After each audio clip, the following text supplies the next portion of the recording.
Hello, dear students. Welcome to Chemistry Fundamentals. I am Dr. Rajiv Oberoi. Now we are dealing with the chemical properties of dihaloalkane. We have already dealt with the preparation of dihaloalkane. We have already dealt with the classification also. So in the classification we have said that dihaloalkane are of two types. One is alkylene halide, also termed as vicinal halide, and other is alkylidene halide, also termed as geminal halide. So we discussed if the two halo group are attached to different carbon atom, then it is termed as alkylene halide or vicinal halide. When both halo are attached to same carbon, then it is termed as alkylidene halide or geminal halide. So after preparation, now we are dealing with the properties of dihaloalkane. The first chemical property is reaction with aqueous KOH. So we know that aqueous KOH is a substituting agent, therefore it will cause substitution. So suppose we have taken first compound is ethylene chloride, CH2Cl, CH2Cl. Now ethylene chloride, that is ethane 1,2-dichloroethane, when made to react with KOH dissolved in water, that is aqueous KOH, both these Cl would be replaced by OH. The two Cl would be substituted by OH and the resultant is ethylene glycol. Ethylene glycol, two carbons eth, single bond in, alcohol all, 2 is di, called as diol. So this is ethane 1,2-diol. Ethane 1,2-diol. So ethylene chloride, when made to react with aqueous KOH, the resultant is ethylene glycol or ethane 1,2-diol. Now if ethylidene chloride is made to react with aqueous KOH, then what happens? Ethylidene chloride, this is 1,1-dichloroethane, 1,1-dichloroethane, that is ethylidene chloride, when made to react with KOH, again 2Cl get replaced by 2OH. So the compound would be CH3, CH, OH, OH, and now there are two OH on same carbon. We have already dealt with there can't be more than one OH on carbon possible. So if there are two OH on same carbon present, then such compound would definitely be unstable. If there are two OH attached to the same carbon atom, such compound is unstable. In order to become stable, it will lose a water molecule and convert into another compound. So OH from here and H from here goes in form of water molecule and the resultant is CH3, C double bond O and H. CH3, C double bond OH, CH3, C double bond OH. That is two carbon means eth, single bond in, aldehyde al, so it results in formation of ethanol 1, that is acetaldehyde. So this means when ethylene chloride, that is vicinal, when made to react with aqueous KOH, it results in formation of ethylene glycol. But when ethylidene chloride, that is geminal halide, is made to react with aqueous KOH, it results in formation of ethanol. So ethylene chloride on reaction with aqueous KOH gives ethylene glycol, whereas ethylidene chloride on reaction with aqueous KOH gives ethanol as product. Now the next reaction is reaction of dihaloalkane with KCN. So first we have taken ethylene chloride.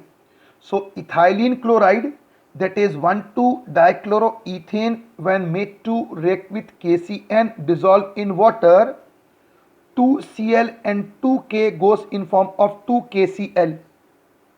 2K and 2Cl goes in form of 2 KCl and one cyano attaches over here, one cyano attaches over here. So it results in formation of CH2 C triple bond N, CH2 C triple bond N, that is dicyanoethane is formed. Dicyanoethane is formed. What is the IUPAC name? Carbon 1, carbon 2, carbon 3, carbon 4. So 4 carbon is bute. Between them there is single bond in. There is nitrile at position 1, nitrile at position 4. So this is butane 1,4-dinitrile. This is 4 carbon is bute, all single bond in, nitrile at 1,4, so butane 1,4-dinitrile. As we have already dealt that cyano group can be treated in 3 ways. One is partial hydrolysis, second is complete hydrolysis, third one is reduction. I told you, if you want you can again refer the video treatment of cyano group. So now we are dealing with the complete hydrolysis. So if this dinitrile butane 1,4-dinitrile is subjected to dilute HCl, it will undergo complete hydrolysis and both these cyano will convert into acid. So cyano converts into amide by partial hydrolysis, cyano converts into acid by complete hydrolysis. So when it is subjected to complete hydrolysis, this will convert into acid, also this will convert into acid. So it would be CH2C double bond OOH, CH2C double bond OOH. So the compound is, this is 1 carbon, 2 carbon, 3 carbon, 4 carbon. So 4 carbon is bute or single bond in. There is acid at number 1, acid at number 4. So this is termed as butane 1,4-dioic acid. This is butane 1,4-dioic acid, commonly termed as succinic acid. Butane 1,4-dioic acid, commonly termed as succinic acid. It means when ethylene chloride is made to react with KCN followed by complete hydrolysis, the product is succinic acid. Ethylene chloride on reaction with KCN followed by complete hydrolysis, the product is succinic acid. Now, if this same reaction is carried out using ethylidene chloride, that is 1,1-dichloroethane, if it is made to react with ethylidene chloride, that is 1,1-dichloroethane, that is geminal compound, is made to react with KCN, what happens? 2Cl will be replaced by 2CN. 2Cl will be replaced by 2CN. So 1 CN over here, 1 CN over here. Now what would be name of this compound? So the longest chain including carbon of both the function group would be carbon 1, carbon 2, carbon 3. Carbon 1, carbon 2, carbon 3. So longest chain is of 3 carbon, including both the carbon of the function group. Longest chain is of 3 carbon. So 3 carbon is prop. Between them there is single bond ane. There is nitrile at number 1, nitrile at number 3. So this is propane 1,3-dinitrile. This is propane 1,3-dinitrile, and there is methyl at position 2 called as 2-methyl propane nitrile 1. 2-methyl propane nitrile 1. Now, cyano, when subjected to complete hydrolysis, so when this compound is made to react with dilute HCl, it will undergo complete hydrolysis. Both these cyano will convert into acid. So this will convert into acid also. This will convert into acid. So C double bond OOH, C double bond OOH. So C double bond OOH, carbon, C double bond OOH, and then there is CH3 at position 2. So what would be name of this compound? So once again, the longest chain including carbon of both the function group is, so this is carbon number 1, carbon number 2, carbon number 3. Carbon number 1, carbon number 2, carbon number 3. So 3 carbon means prop. Between them there is single bond ane. There is acid as position 1, acid at position 3. called S13-dioic acid. There is methyl at 2, therefore this compound is 2-methyl propane. It is 2-methyl propane 1,3-dinitrile. 2-methyl propane 1,3-dioic acid. So it is 2-methyl propane 1,3-dioic acid. 2-methyl propane 1,3-dioic acid. Very important. Now if two acid group is attached to the same carbon, if two acid group is attached to the same carbon, two acid group attached to the same carbon, and if such compound is heated, then one of the acid group breaks. So when this compound is heated, one of the acid group breaks, giving out CO2. So left over is CH3, CH2, CH3, the CO2 goes CH3, CH2, COOH, CH3, CH2, COOH. 3 carbon is prop or single bond in, acid is oic. So this is called as propanoic acid at position 1. Propanoic acid at position 1 mean to say that ethylene chloride, when made to react with KCN, it gives 2-methyl propane 1,3-dinitrile, which on complete hydrolysis converts into 2-methyl propane 1,3-dioic acid, which on heating decompose to give propanoic acid as the end product. Now this means that ethylene chloride on reaction with KCN followed by complete hydrolysis gives succinic acid, whereas ethylene chloride on reaction with KCN followed by complete hydrolysis and heating converts into propanoic acid. So ethylene chloride gives succinic, ethylene chloride gives propanoic acid as product. This also means that the reaction number 1, reaction with KOH aqueous, and reaction number 2, that is reaction with KCN, can be utilized to differentiate between ethylene and ethylene chloride. They can be used to differentiate between ethylene and ethylene chloride, because in both the cases ethylene chloride is giving different product and ethylene is giving different product. Reaction number 1 and reaction number 2 can be utilized to differentiate between ethylene and ethylene. So let us elaborate further. Now ethylene chloride on reaction with aqueous KOH, ethylene chloride on reaction with aqueous KOH gives ethylene glycol, whereas with reaction with KCN followed by hydrolysis gives succinic. Ethylene chloride gives ethylene glycol on reaction with KOH and succinic acid by reaction with KCN followed by hydrolysis, whereas the ethylene chloride on reaction with aqueous KOH gives ethanol. Ethylene gives glycol, ethylene gives ethanol, I said. Ethylene on reaction with KCN followed by hydrolysis and heating gives propanoic acid. So with KOH, ethylene gives glycol, ethylene gives ethanol. With KCN followed by hydrolysis, ethylene gives succinic acid, whereas ethylene gives propanoic acid. Therefore, reaction number 1 and 2, that is reaction with aqueous KOH and reaction with KCN, can be utilized to differentiate between ethylene and ethylene chloride. Now the third reaction is reaction with zinc metal. So remember ki when reaction with zinc metal is carried out, what happens? So both ethylene and ethylene gives the same product, that is ethene. With zinc metal, both ethylene as well as ethylene gives same product, that is ethene.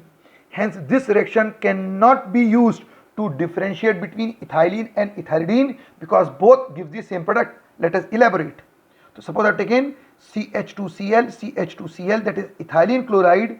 When it is made to react with zinc, 2Cl and a Zn goes in form of ZnCl2, and leftover is CH2 double bond CH2. CH2 double bond CH2 is left over, that is ethene is obtained. Ethene is the product. So ethylene chloride on heating with zinc metal converting into ethene. Since in this reaction only halo are getting removed, therefore it is termed as dehalogenation reaction. So ethylene chloride through dehalogenation converts into ethene. Now when this same reaction is carried out using ethylidene chloride, again 2Cl and 1 Zn goes in form of ZnCl2. Ethylidene is being treated with zinc at high temperature, 2Cl and 1 Zn, and one of the edge get displaced to form CH2. Double bond CH2, that is again ethene is the product. So may it be ethylene chloride, may it be ethylidene chloride, in both the case on reaction with zinc the product is same. Ethene is the product through reaction called as dehalogenation. Now the last chemical properties in dihaloalkane is reaction with alcoholic KOH. First reaction was aqueous KOH, now it is alcoholic KOH. We are aware that aqueous KOH is a substituting agent, whereas alcoholic KOH is a eliminating agent, causes elimination. So in this case, when dihaloalkane is made to react with alcoholic KOH, once again both ethylene and ethylidene chloride will give the same product, and it is ethyne, that is acetylene in this case. So suppose if we have taken 1,2-dichloroethane, termed as ethylene chloride, when it is made to react with KOH dissolved in alcoholic KOH, so 2Cl and 2K goes in form of KCl. So removal of halogen is called as dehalogenation. At the same time 2H and 2OH goes in form of 2H2O, called as dehydrogenation. To dehalo, so together it is termed as dehydrohalogenation. So 1,2-dichloroethane on reaction with alcoholic KOH undergo dehydrohalogenation, resulting in formation of HC triple bond CH. That is 2 carbons eth triple bond ion ethyne. Acetylene is the product, plus 2 KCl plus 2 water molecule. So ethylene chloride has converted into ethyne acetylene through dehydrohalogenation. Similarly, when ethylidene chloride, that is 1,1-dichloroethane, is made to react with KOH dissolved in alcohol, then again it will undergo dehydrohalogenation. Dehydrohalogenation, 2Cl and 2K goes in form of 2KCl. 2Cl and 2K goes in form of 2KCl. 2H and 2OH. Goes in form of water molecule. So 2Cl and 2K goes in form of 2KCl. 2H and 2OH goes in form of 2 water molecule, and we are left over with HC triple bond CH. That is 2 carbons eth triple bond ion ethyne, that is acetylene is left over. So in case of ethylidene, the product is again ethyne. So both ethylene and ethylidene with alcoholic KOH is giving the same product, that is ethyne in both the case, ethyne over here, ethyne over here. Therefore reaction number 2, sorry, reaction number 3 and reaction number 4, that is reaction with zinc metal and reaction with alcoholic KOH, cannot be utilized to differentiate between ethylene and ethylidene, because both ethylene and ethylidene gives the same product. Therefore it cannot be utilized as differentiating test.